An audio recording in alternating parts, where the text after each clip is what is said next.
世界中の皆さん、こんにちは。It's time for this week's Shoyu Japan Life Week in Review. 世界中の皆さん、こんにちは。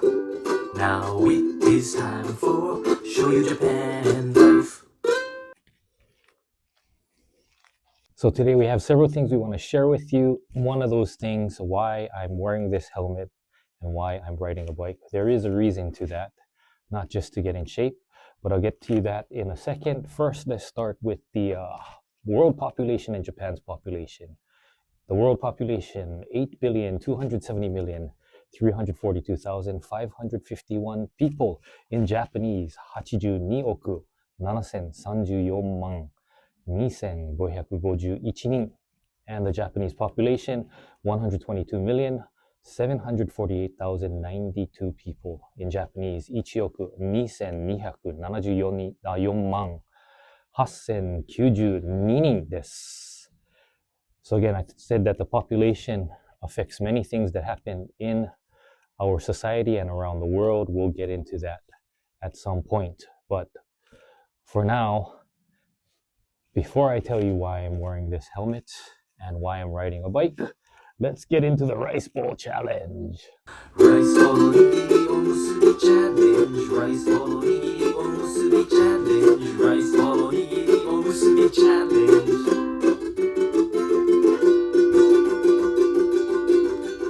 Gambarimashou. Okay, we're back with another rice bowl challenge, and today we're going to do another teibang onigiri, or standard rice bowl.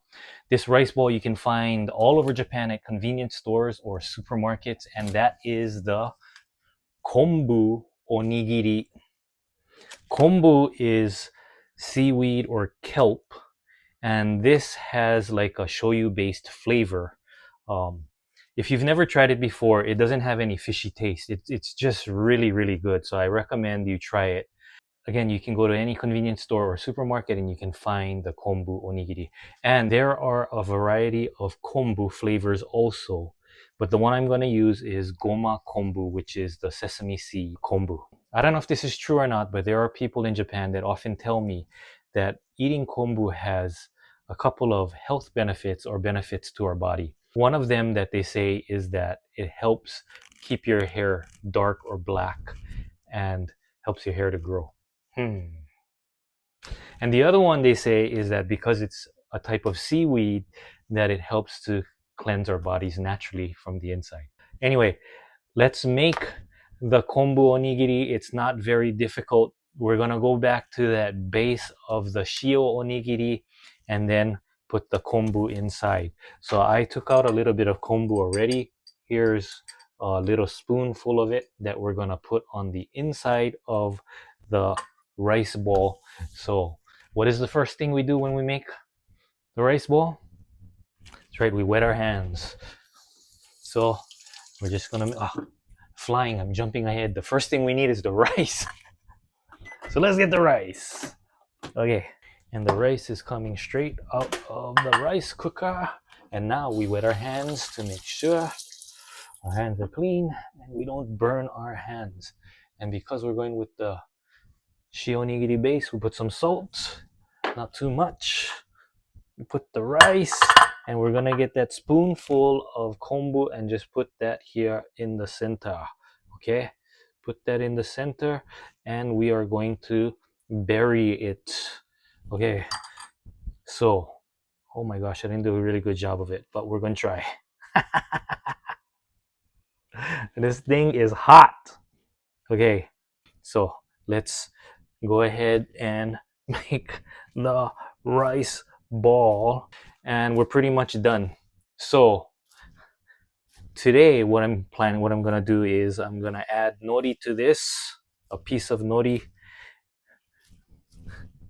like I did last time, but the way I'm gonna add it is just a strip of nori, and then let's take a look at the final product. Another successful rice bowl challenge. Let's take a look at our new addition to the Onigiri Dojo. Konbu Onigiri. 美味しそう。Konbu Onigiri, Kansei! Again, my favorite time of the rice bowl challenge, eating. Itadakimasu. Here we have the Konbu Onigiri, and let's take a bite. Itadakimasu. Mm. So you have the kombu inside, real good with the nori too. Um, Wonderful stuff. Please try making the kombu onigiri, or even try it at the convenience store or supermarkets around Japan. Real good stuff, and supposedly very healthy. So for now, gochusou-sama deshita, and join us in the next rice bowl challenge to see what we have next. Actually, after making the umeboshi onigiri and wrapping in that nori, I came up with this idea. So join me in the next one, because the next one's going to be real good. Unique, original onigiri. So check that out in the next one. Okay, everyone. Mata ne. I hope you get to try making that rice ball. And again, next week's rice ball challenge is going to be a good one. So come and check that out. The next thing we want to do is get into the fitness challenge updates. So let's talk about that. Uno Fitness Challenge.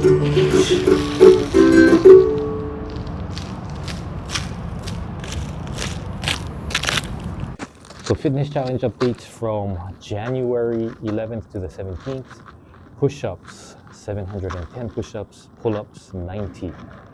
And for 2026, the total is 1,715 push-ups and 201 pull-ups. We're doing it, everyone, little by little.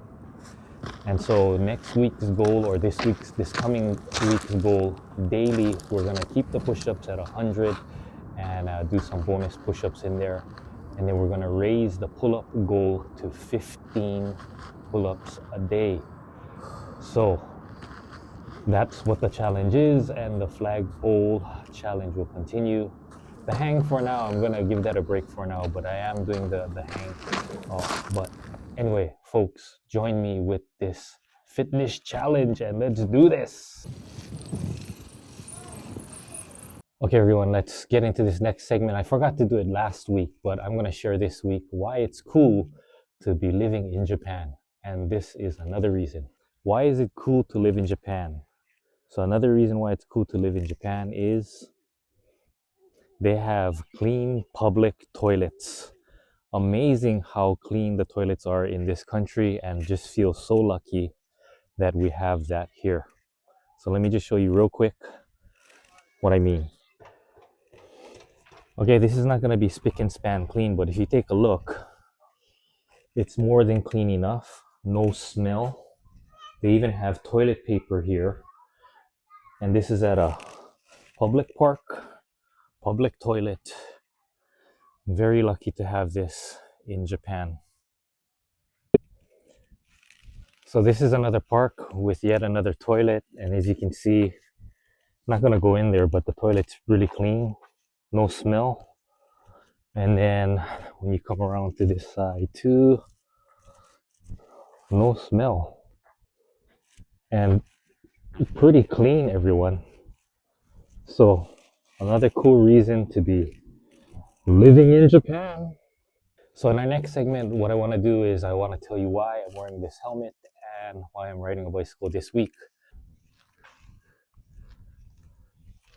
What happened was my car broke down, and so I had to take it in for repair. The car that I love had something happen to it, so I had to ride a bicycle. So that's why I'm wearing this helmet. So after shooting all this content and then going through the editing, I noticed that I forgot to input the most important part of why I wanted to tell you all of this.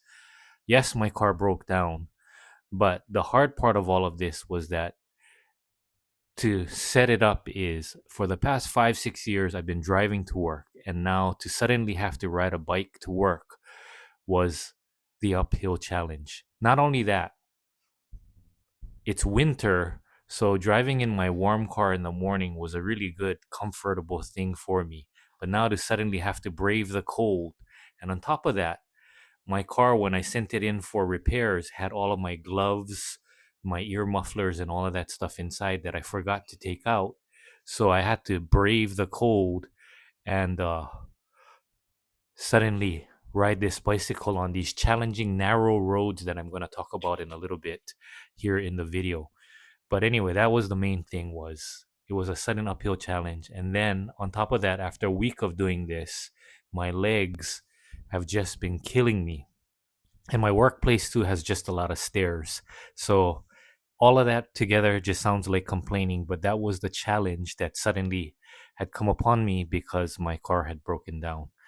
But I didn't mention this in the video either, but I'm going to just mention it here. I got my car back, so now let's get back to the rest of the video.